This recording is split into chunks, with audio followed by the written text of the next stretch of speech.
जितना था। क्यों? क्योंकि बल में तो कौरव ज्यादा था भाई, एक तरफ 5 भाई, एक तरफ 100 भाई, तो देखा जाए तो कौरव को युद्ध जितना था, पर युद्ध जीता कौन? पांडव लोग। धर्म परेशान हो सकता है, जो धर्म के हम काम करते हैं इसमें परेशानी आती है। आप कोई भी धर्म का काम करो, कथा कराओ, मंदिर बनवाओ, धर्मशाला बनवाओ, कोई समाज का अच्छा काम करो, ये जब आप लोग काम करोगे ना तो इसमें आपको बहुत सुनना पड़ेगी। धर्म परेशान हो सकता है पर पराजित नहीं हो सकता है। पांडव लोग को खूब परेशान किया पर अंत में विजय किसकी हुई? पांडव की। कारण दुर्योधन के पास मामा शकुनी था राय देने वाला, और पांडवों के पास में राय देने वाले मेरे 4 भुजानाथ द्वारिकाधीश थे। कितना असर होता है राय देने वालों का। व्यक्ति गलत नहीं होता, इनको राय देने वाले गलत होते हैं। जब मेरे बहन भाई महाभारत का युद्ध चल रहा था और पूरी कौरव सेना विनाश को जा रही थी, सिर्फ दुर्योधन, और इस दुर्योधन की जंघा भी भीमसेन ने तोड़ दी थी। सरोवर के किनारे पड़ा हुआ था अचेत अवस्था में ये दुर्योधन। तभी द्रोणाचार्य जी का पुत्र अश्वत्थामा आया दुर्योधन के पास में। अश्वत्थामा ने देखा, मित्र ये तेरी स्तुति किसने करी? दुर्योधन बोला, और किसी ने नहीं, अपनों ने ही ये मेरी स्तुति करी। अब देखो, ये अश्वत्थामा ब्राह्मण था पर इसकी मति कैसे भ्रष्ट हुई।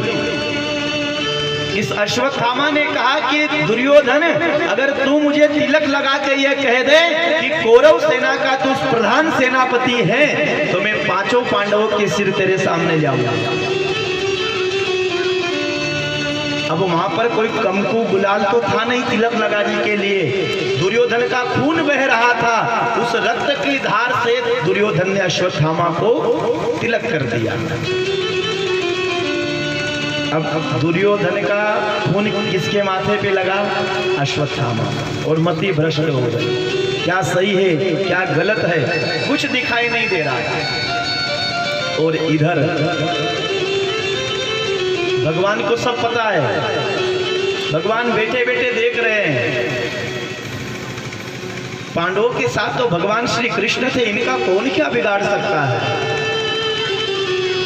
भगवान द्वारिकाधीश ने 5 पांडव से कहा, पांडव हमने इतना बड़ा युद्ध जीता,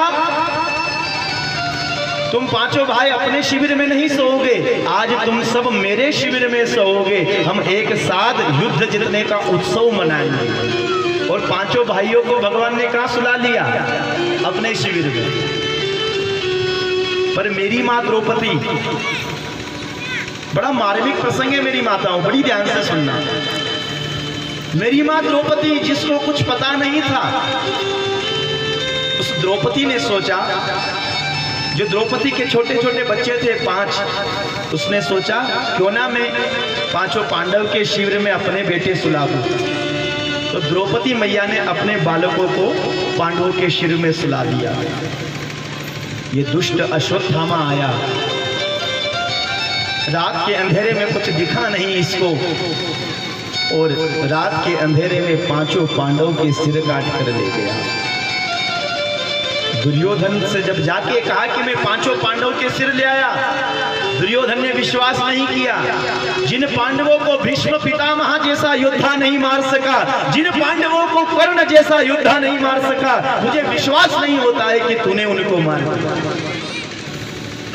मुझे मुख दिखा।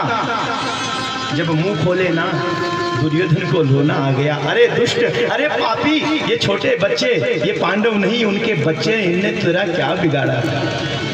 तूने तो हमारे वंश में पानी देने वाला नहीं छोड़ा। और इधर सुबह सुबह द्रौपदी मैया अपने लाल को उठाने आती है। उस माँ को क्या पता था कि जिन बालकों को मैं सुला रही हूं वो कभी जगेंगे ही नहीं। जब मेरी माँ द्रौपदी सुबह सुबह शिविर में उठाने के लिए उन बालकों को आई, रक्त की धार बह रही थी, द्रौपदी के मन में शंका हो गई, कुछ अपशकुन हुआ है। जब मेरी मां द्रौपदी ने उन बालकों का सिर नहीं देखा, विलाप करने लगी, भगवान ये तूने क्या किया? ये मेरे छोटे छोटे बालक, इनको तो ये भी नहीं पता कि कौन कौरव है कौन पांडव है। मेरे इन बालकों ने किसका क्या बिगाड़ा था?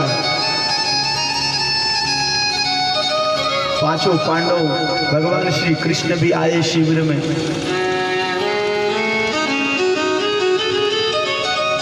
अर्जुन ने जब द्रौपदी की स्थिति देखी, अर्जुन ने बोला, द्रौपदी तू चिंता मत कर, जिसने भी तेरे बालकों को मारा है आज सूर्यास्त से पहले में उसको तेरे सामने खड़ा कर दूंगा।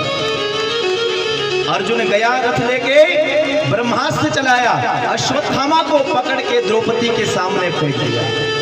द्रौपदी यही तेरे पुत्रों का हत्यारा है, तू कहे तो अभी गांधी से इसको मार दूं। मेरे बेने भाई, द्रौपदी का विवेक देखिए यहाँ पर। जब व्यक्ति का बुरा समय आता है ना, तभी उसका विवेक की परीक्षा होती है कि इसकी सोच कहां तक है। आज द्रौपदी मैया के 5 बालक मर गए और जिसने मारे वो सामने खड़ा है, पर द्रौपदी मैया क्या विचार कर रही है? द्रौपदी मैया ने कहा, अर्जुन ये हमारे गुरुदेव का पुत्र है। अर्जुन का गुरु कौन थे? द्रोणाचार्य जी महाराज। द्रौपदी की सोच देखिए आप। द्रौपदी ने क्या कहा?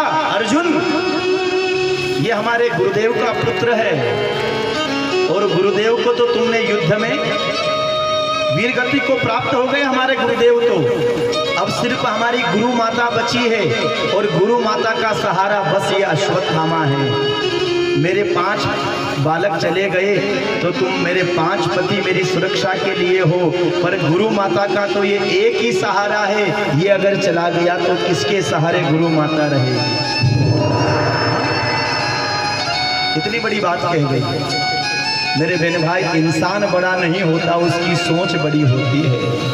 आज हमारे मकान बड़े बन गए, हमने बड़ी बड़ी गाड़ी ले आए, बड़े बड़े साधन बसा लिए, पर हमारी सोच इतनी सी बड़ी हो गई।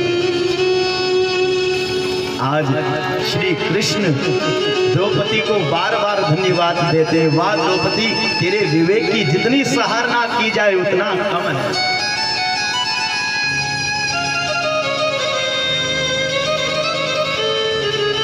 भीमसेन ने कहा, इसको छोड़ तो नहीं सकते क्योंकि इसने हमारे बालकों को मारा है। भगवान द्वारिकाधीश के पास गए, द्वारिकाधीश आप ही कुछ हल बताओ, क्या करें? अब भगवान ने क्या कहा? देखो पांडवों, अगर तुम मुझसे पूछो ना तो मैं नीति की बात बताता हूं। ब्राह्मण को कभी मारना नहीं चाहिए और बालक के हत्यारे को कभी छोड़ना नहीं चाहिए। भीमसेन बोला, वारे ग्वाले, तूने ये हमको रास्ता बताया कि और उलझा दिया। यहाँ मजे की बात यह है कि अश्वत्थामा ब्राह्मण भी है और बालक का हत्यारा भी है। एक तरफ तो कह रहे हैं कि ब्राह्मण को मारना नहीं चाहिए और दूसरी तरफ कह रहे हैं कि बालक के हत्यारे को छोड़ना नहीं चाहिए। क्या करें? भगवान श्री कृष्ण ने कहा कि मरना, ये शरीर प्राण छोड़ दे, इसी को मरना नहीं कहते हैं। अगर किसी स्वाभिमानी व्यक्ति की, किसी इज्जतदार व्यक्ति की अगर कोई भरी सभा में कोई अपमान कर दे तो वो मरने के समान ही होता है। मेरे बहन भाई, इस अश्वत्थामा को धक्के दे के बाहर कर दो, ये इसका मरने के समान ही होगा। और अश्वत्थामा को जो मणि लगी थी माथे पे, वो मणि निकाल ली और धक्के देके बाहर कर दिया। पर मेरे बहन भाई, दुष्ट व्यक्ति अपनी दुष्टता नहीं छोड़ता। यह अश्वत्थामा ने क्या सोचा, इन पांडवों ने मेरा अपमान किया है, इनके कुल में तो अब कोई पानी देने वाला नहीं छोड़ूंगा। और अभिमन्यु की जो पत्नी थी उत्तरा, बड़ी ध्यान से बात सुनना, अभिमन्यु की जो पत्नी थी उत्तरा, वो गर्भवती थी। इस अश्वत्थामा को पता लगा कि इन पांडवों को पानी देने वाला एक ही अब गर्भ में है। इस दुष्ट ने ब्रह्मास्त्र चलाया उत्तरा के गर्भ की ओर।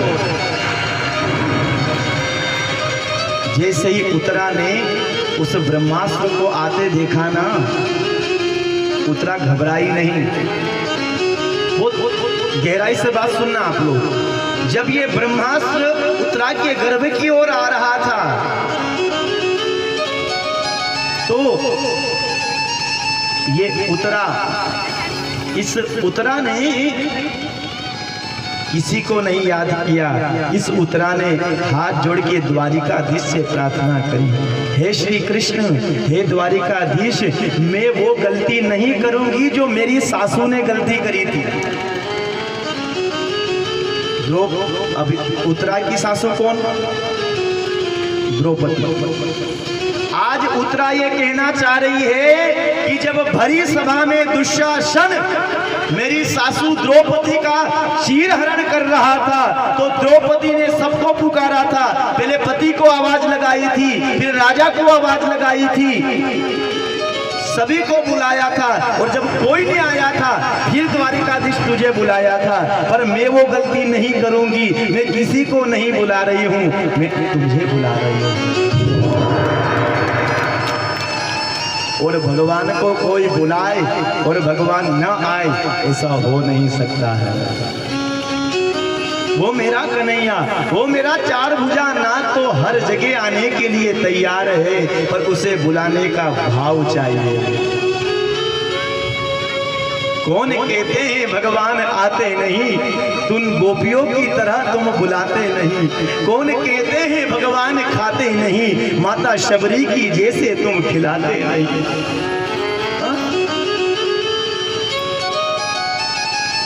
आज जब उत्तरा ने प्रार्थना करी, पाहिमाम श्री हरि, हे कृष्ण, हे द्वारिकाधीश, मेरे गर्भ की रक्षा करो, मेरे गर्भ की रक्षा करो, मेरे गर्भ की रक्षा करो।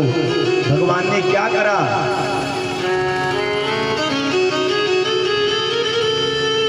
अब जाना था कहां पर? गर्भ में अंदर।